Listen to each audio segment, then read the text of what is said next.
Soggy. Not ideal for snowmobiling.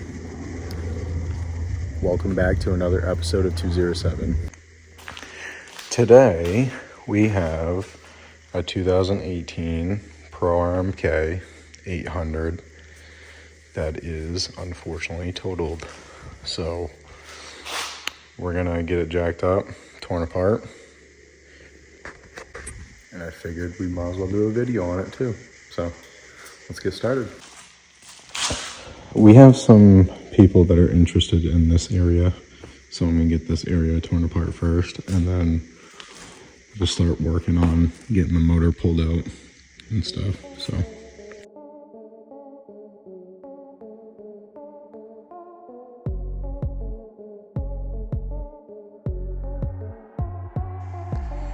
now we're gonna get the cowling off, the seat off, and then I know I said I might do the engine next, but I'm probably gonna do the front end next. But it doesn't really matter, to be honest with you.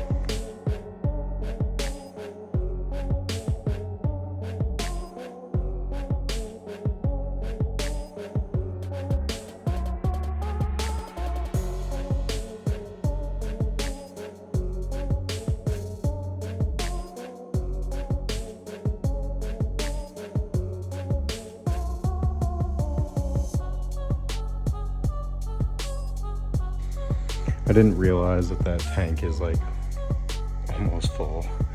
So we're gonna hold off on the tank. I'm gonna do the front end, get ready to pull the motor, do the tank, and then the track will pretty much just fall right out after that. So let's get to it.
That didn't take too long. Probably took about 30 minutes. Most of the time was cutting bolts that were bent. Unfortunately, there was a couple that were bent in the suspension area, so they had to be cut. Now we're gonna start working, pulling that motor out, getting that out of there. As soon as we get the motor out, we'll work on the drivetrain, and then the track will come out, and then we'll worry about that fuel tank, what we're gonna do with the fuel and stuff. That's most of why that fuel tank's still in there. I don't know where I'm gonna put it. I usually put it in a crude oil barrel, but that is quite a bit of gas, so I'm gonna think on that. But yeah, let's get this motor area figured out right now and go from there.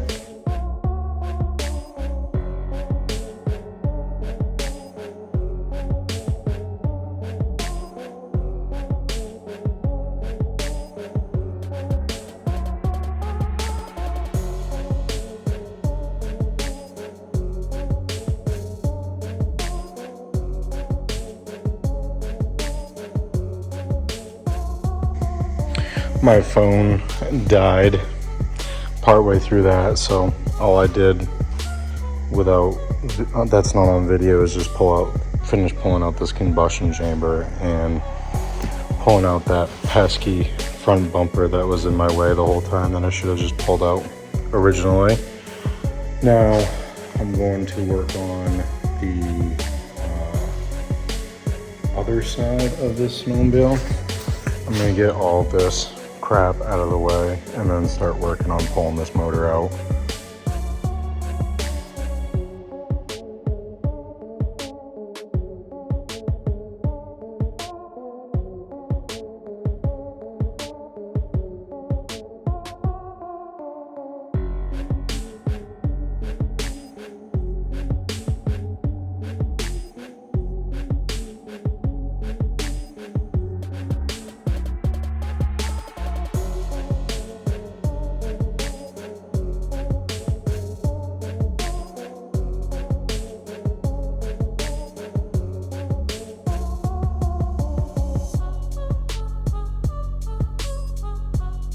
I cut the time lapse short, and here's why.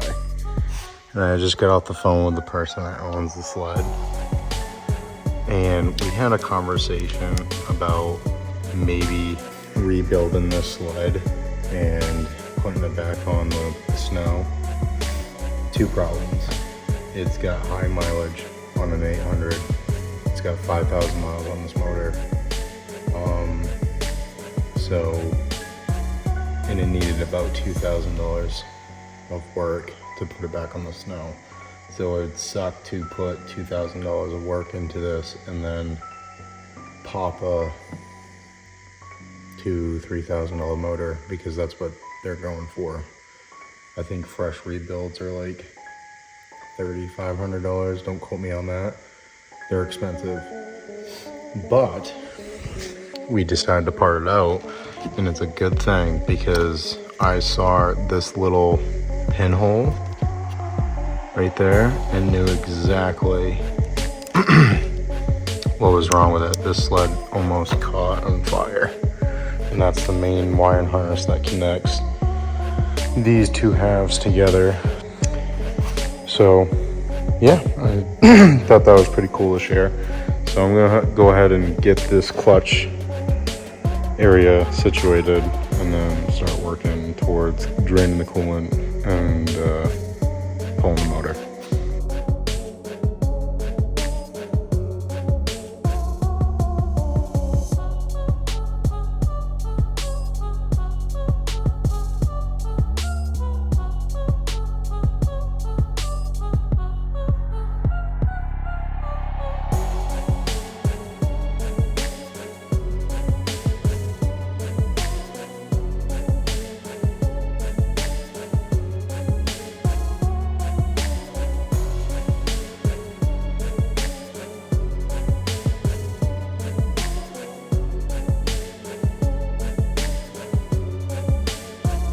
I haven't been working on this all day long. I've been on and off.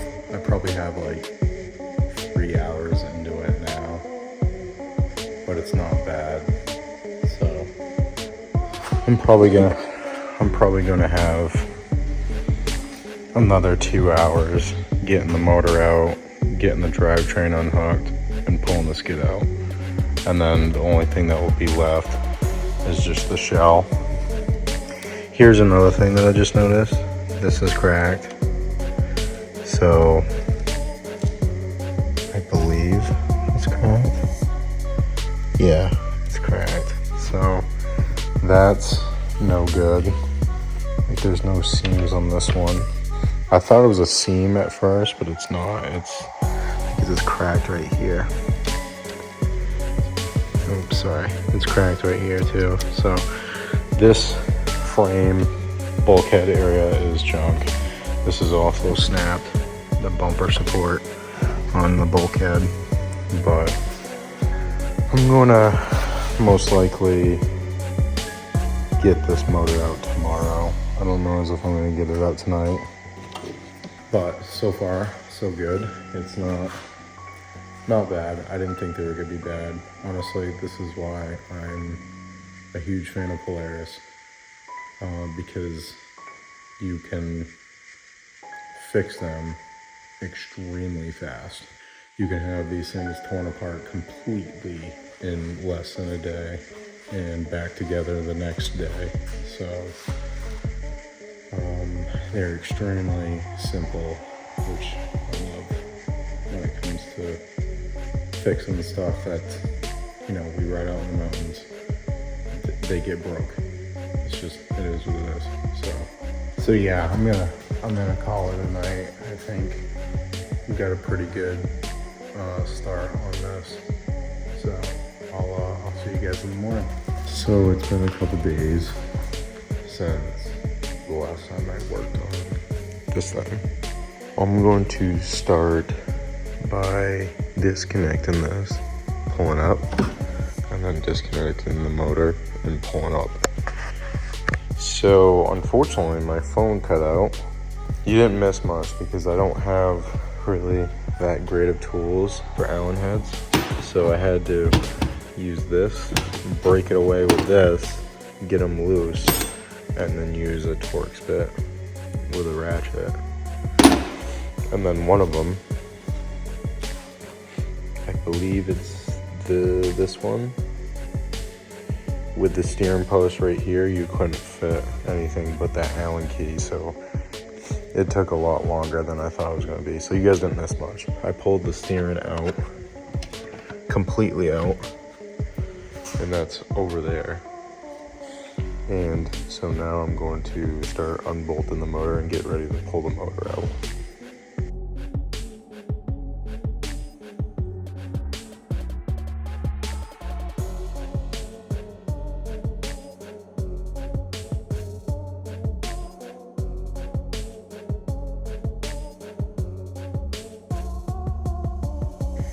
Once again, kind of doing it untraditionally.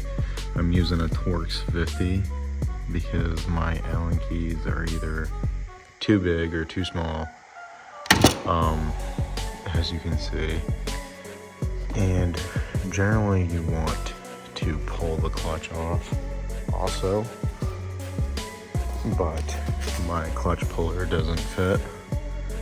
But in the time being, I'm going to just pull it out with the clutch.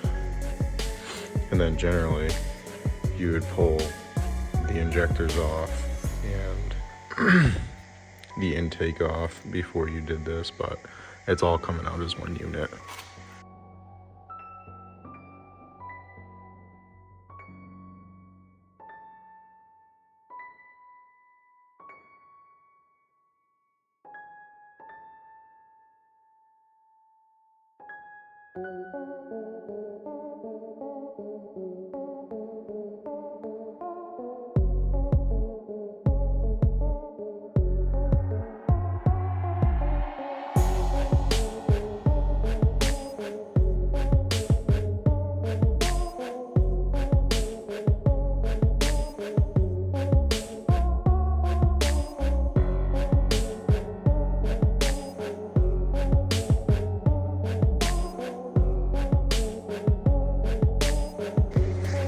Okay, so everything is disconnected.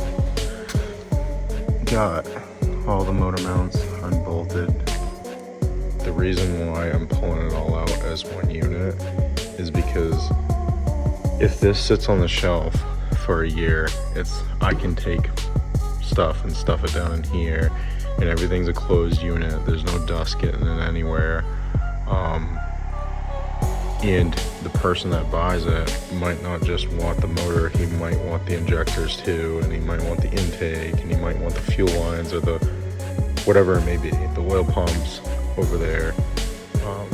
So there's no point of taking this all apart if it might just leave with the same person anyways. So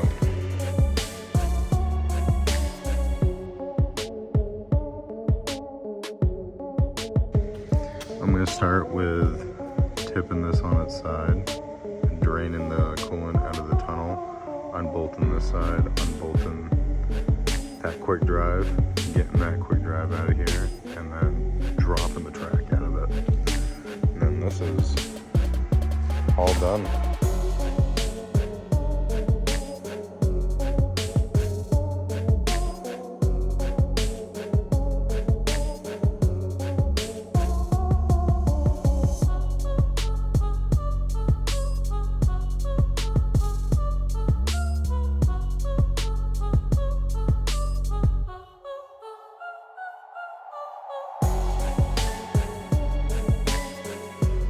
And just like that, everything's out.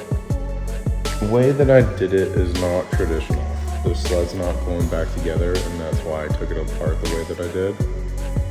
A lot of the stuff is leaving with this other stuff. There's no point of taking everything apart if it's all going to the same place. And then, like I said with the motor, I don't know when the motor's going and who's buying the motor, so I'm gonna leave everything on the motor so everything stays dust-free until the next person gets it. We got a good charge of rain today. We're supposed to get more rain this week, so I don't know what next weekend's plans are with snowmobiling, but I'll keep you updated. Like always, I appreciate you guys watching, and see you next time.